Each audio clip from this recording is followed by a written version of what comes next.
Jamal, bonjour.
Bonjour mon fils, Andy, ça va?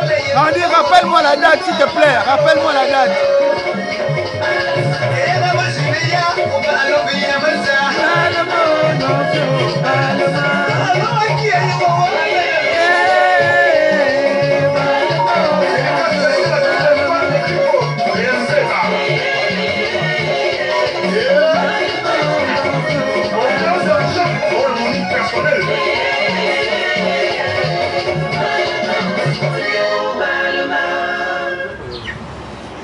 Bien, nous allons commencer ce direct. Juste un petit regard sur la situation politique actuelle. Et chacun d'entre nous va tirer les conclusions parce que la meilleure manière d'enseigner, c'est de se poser des bonnes questions. Des questions géniales, vers mon neveu. Les questions à laquelle nous devrions effectivement rechercher des bonnes réponses en gardant une très bonne position, une position impartiale. Ne pas prendre parti de manière précoce parce que l'intelligence n'est pas spontanée, l'intelligence est réfléchie. Il y a un fait, c'est-à-dire je crois, il y a 6 mois après le coup de libération, je faisais un direct où je vous expliquais que naturellement, lorsque un pouvoir despotique, un pouvoir génocidaire comme était le pouvoir d'Ali, un pouvoir dictatorial prépare les élections, le pouvoir ne prépare pas les élections. Bonjour Lizzie, j'espère que tu te portes bien.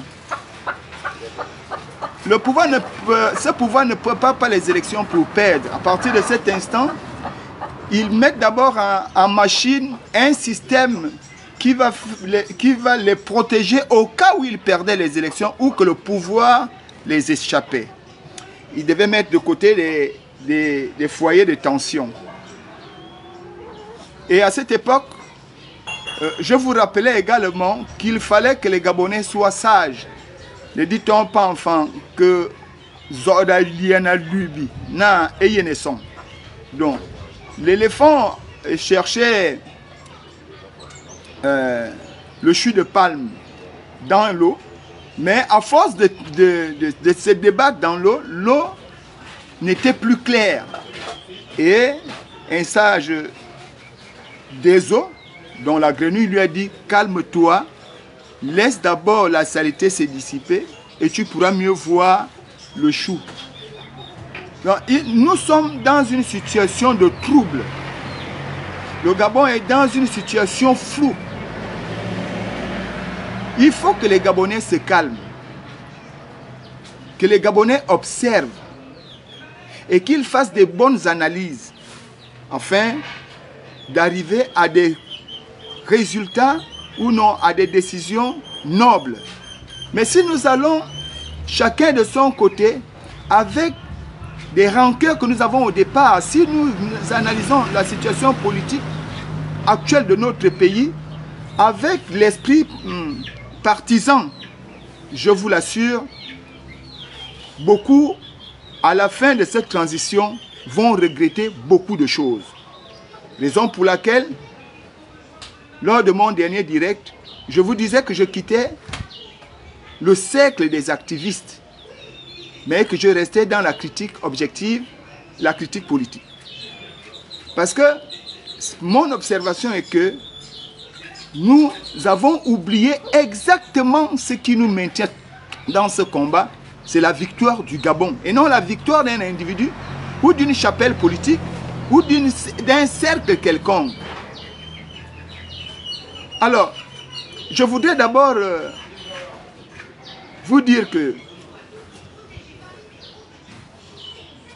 vous savez, Dieu parfois nous donne de l'intelligence, le savoir-faire pour émerveiller le peuple, pour rendre le peuple heureux. Parce que lorsque l'intelligence propre, sage, vraie, s'exprime, même les cœurs les plus arides deviennent fertiles. Mais également, Dieu nous donne la sagesse afin d'orienter de guider les peuples. Pas une sagesse flatteuse, pas une sagesse monnayable, mais une sagesse de grandeur, une sagesse de lumière, pour effectivement guider le peuple vers un futur meilleur. Mais malheureusement, chacun d'entre nous qui est détenteur de l'intelligence capable d'émerveiller le peuple et de la sagesse capable de guider le peuple doit donner sa vie à Dieu et demander à Dieu de nous protéger. Parce que dans la situation actuelle, si nous ne sollicitons pas Dieu pour nous protéger, le diable, avec ses antennes, ses démons, avec la sorcellerie humaine, fait tout pour nous saboter. On va dire, il est il est ceci, il est comme ça. On va vous dénaturer. Mais ne suivez pas ce qu'on dit de vous.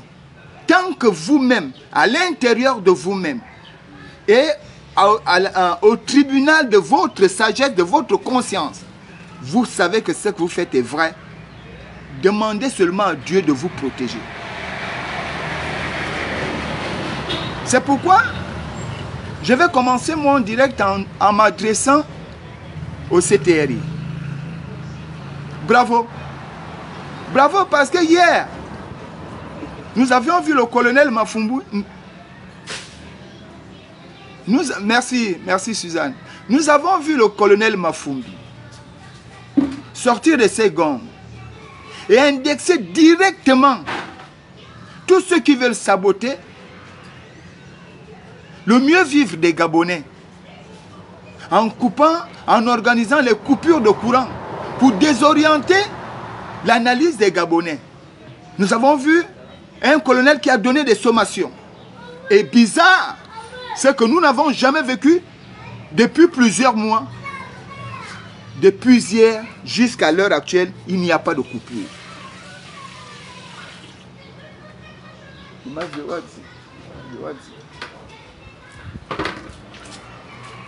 Bizarre, il n'y a pas de coupure. Alors, même si il y a d'autres idées derrière nous, il faut reconnaître qu'alors, il y a un complot. C'est pourquoi je voudrais féliciter le colonel Mafumbi et les membres du CTRI et dire qu'il ne faut pas s'arrêter là.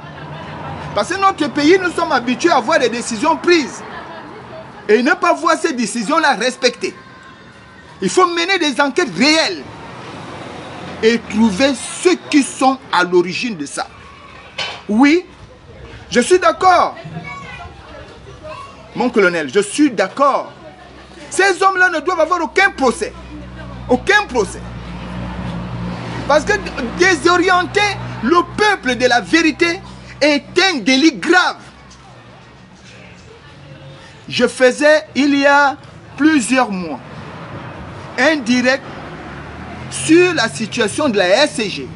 Et à cette époque, je vous disais que il y a des foyers de tension qui ont été mis en place pour effectivement tuer la transition et déstabiliser ce qu'on peut avoir de bien. Exemple. Quand vous observez au Burkina, ces gars-là qui se disent super démocrates en Occident, qui nous proclament tout, qui disent qu'ils savent tout plus que les Noirs, plus que le continent africain. Ils ont voulu isoler le Burkina. Mais aujourd'hui, ils font avec le Burkina. Pourquoi? Parce que le peuple burkinabé et l'armée sont un. Il n'est pas dit que dans une famille, il ne peut pas y avoir de problème. Oui, il y aura des problèmes. Mais attention, il faut savoir les résoudre à l'intérieur de la maison. Et mettre de côté des égos. Ce que vous venez de faire est bien. Mais il faut aussi vous dire, acceptez la vérité, monsieur le colonel. et avec vous la transition. La vérité est celle-là.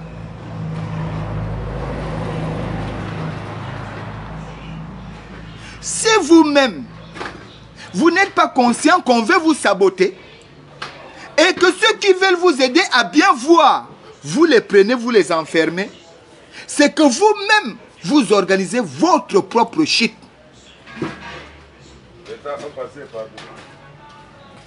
Overmax, excusez-moi, n'a pas sa place en prison. Overmax n'a pas sa place en prison. Pourquoi? Allons-y dans les faits. Overmax fait une vidéo et il n'y a pas le courant. Sa vidéo prend à peu près 15 à 20 minutes. Il n'y a pas toujours le courant. La première question qu'on devrait se poser, est-ce que Overmax était un dieu? Pour savoir qu'à ce moment précis, il n'y avait pas le courant à la SCG, à l'hôpital général. Il y a quelqu'un qui l'a guidé et il est venu vérifier. Il a dénoncé. La deuxième question qu'on se posait, c'est qui a porté plainte? Cette réponse nous est tombée comme une pluie. C'est le directeur général de l'hôpital général du CHI de Libreville qui porte plainte. Bravo. Si tel est qu'il a porté plainte, quelles sont les charges? Quelles sont les accusations qu'il porte à l'endroit d'Overmax? Diffamation. Ah, waouh! Diffamation. A-t-il diffamé en disant qu'il n'y avait pas le courant alors qu'il y avait le courant? Point d'interrogation. À vous de répondre. Et puis une autre réponse arrive. Non, non, non, non, non. Ce n'est pas à cause du courant. C'est parce qu'effectivement, il n'y avait pas... Il a dit qu'il n'y avait pas de groupe électrogène pour faire le relais alors qu'il y avait un groupe. Ah ouais. Ok. Overmax a fait son direct entre 15 à 20 minutes. Le relais des groupes électrogènes se fait quelques minutes avant la coupure. Pourquoi? Parce que dès qu'il y a baisse de tension, systématiquement le relais est déclenché. Pourquoi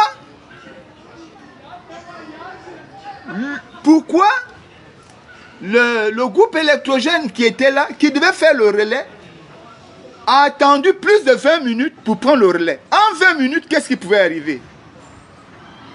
Et puis on nous donne encore une autre réponse, comme ça. On nous dit,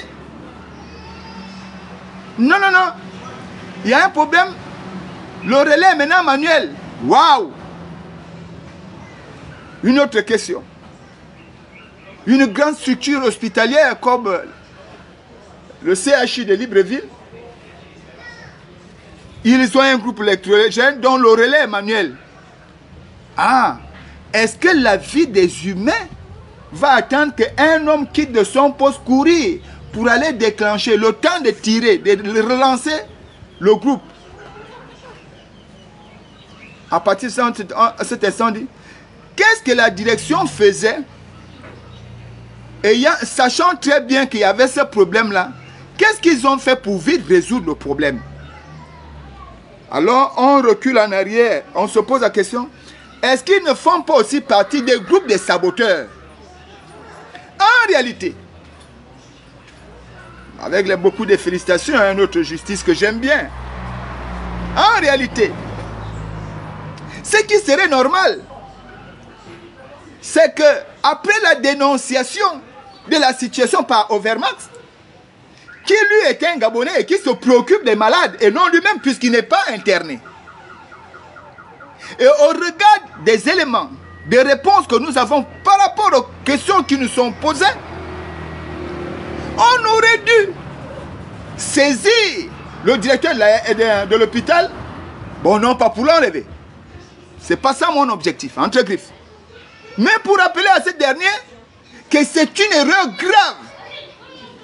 Parce qu'il y a des domaines de souveraineté avec lesquels on ne blague pas, parmi lesquels la médecine. Il n'y a pas d'erreur en Bolani. Il n'y a pas d'erreur en médecine. Non, non, non, non, non. Il n'y a que des bêtises. Dès lors où on avait constaté que le relais énergique était déjà manuel, on devait saisir le directeur, il n'a pas fait son travail. Il doit avoir l'exercice du contrôle. Pour la gestion de chaque entreprise, on nous impose 4 phases de fonctionnement. On nous impose le PEDC, c'est-à-dire planifier, organiser, diriger et contrôler. Alors quand il y a des défaillances, ce n'est pas celui qui dénonce qui est coupable. Il ne peut être coupable que lorsqu'il a dénoncé et que ce n'est pas vérifié. Mais sa vidéo montre le noir. Pendant plus de 15 minutes, sinon 20 minutes, on aurait dû saisir le directeur. Pourquoi depuis que ça a ce problème-là, vous n'avez pas cherché à arranger la situation? Parce que certains aussi, entre griffes, font partie des éléments de sabotage. À partir de cet instant, je vous prie, vraiment, je vous demande à genoux, l'arrestation de Wehrmacht ne sied pas. Par grande sagesse, je vous en prie, vous le mettez dehors. Parce que ça ne nous, c'est pas productif. Ça ne nous avantage en rien. Bien au contraire, ça dénature notre mieux vivre ensemble. Si je l'ai dit comme ça, je reviens pour vous rappeler quelque chose. Je dis encore bravo, mon colonel, bravo. Mais ne vous arrêtez pas là. Le combat que vous aviez initié aujourd'hui va vous peser. Mais soyez courageux. Et demandez à Dieu de vous protéger. Parce que c'est ce que nous on fait. Nous, les combattants de la liberté. Chaque jour, on se met à genoux pour prier Dieu. Parce que c'est lui seul qui peut nous garder. Lui, la petite voix qui sonne dans notre conscience, qui nous guide, c'est ce Dieu-là que nous devrions prier. Je vais finir ce direct parce que je ne vais pas tirer long. Vous avez des choses à faire, c'est surtout mercredi. Juste pour vous dire, est-ce que je vous invite à emprunter le chemin de l'analyse avec moi. Nous allons juste poser des questions, nous interroger et nous allons quitter le direct pour qu'on ne nous accuse pas de tout. En 2023, alors qu'on préparait les élections présidentielles, c'était perché. Et la situation d'Ali Bongo, je suis sûr, ça préoccupait le peuple et ça préoccupait également le cercle du PDG. Le PDG était partagé dans le choix d'un candidat qui pouvait porter les couleurs de leur parti. Et puis, chacun de son côté essayait de faire son petit cinéma. À l'instar de Billy qui, lui, était allé en France, revenu, et qui a semblé vouloir nous faire croire qu'il avait l'approbation des Français. Comme nous le savons au Gabon, nous ne prenons que des décisions par procuration. Beaucoup dans le PDG voulaient se démarquer, mais il y a un nom qui ressortait. Un nom qui ressortait beaucoup, et ce nom disait, c'est l'homme qu'il faut. C'est l'homme que la France a choisi. C'est l'homme de confiance. Vous vous rappelez de cet homme? Point d'interrogation. Je ne suis pas là pour citer le nom. Chacun connaît. Et à la suite, il y a eu des coups de libération. La première chose qu'on a voulu nous faire glisser, nous les gens du bas peuple, c'est qu'Oligui aurait signé une fiche d'adhésion et que désormais c'est lui le président du PDG. Pour beaucoup, nous nous sommes abstenus Parce qu'on doit se calmer pour mieux observer la situation. Quelque temps après, cette situation, sortant de l'ombre pour venir à la lumière, on se rend compte que ce n'est pas Oligui. On se rend plutôt compte que c'est le même qui a été désigné hier comme le potentiel candidat pouvant porter les couleurs du PDG et pouvant amener le PDG en dehors d'Ali. C'est celui qui est maintenant président du PDG. Parce qu'on pense que tous les Gabonais sont amnésiques. Tout de suite, pour des Gabonais avertis, nous comprenons que, en réalité, comme Jésus était le sauveur du peuple, les pharisiens l'avaient diabolisé afin que le peuple le rejette. Le CTRI étant le libérateur du peuple, on sabote le CTRI pour que le peuple déteste le CTRI et qu'il revienne vers celui hier était le prétendu sauveur du PDG. Mes frères, soyons objectifs, je vous en prie. Je vous en prie. Parce qu'on n'aura plus un autre pays. On n'aura plus un autre pays. Pour nous les Gabonais avertis, nous sommes au courant. Les difficultés que nous traversons aujourd'hui, nous savons où ça vient. Mais bien, comme notre voix ne porte pas, parce que beaucoup ont jugé utile que la sagesse et l'intelligence doivent être anéanties dans notre pays pour faire vivre la médiocratie. C'est ce à quoi on arrive. La parentocratie.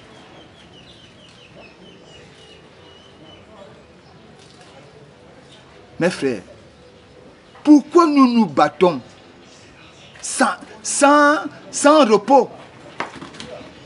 Chacun veut être au sommet. Mais si nous tous nous arrivons au sommet, qui va surveiller le bas? Qui va surveiller le bas? Yvon, Molo, bonjour, comment tu vas?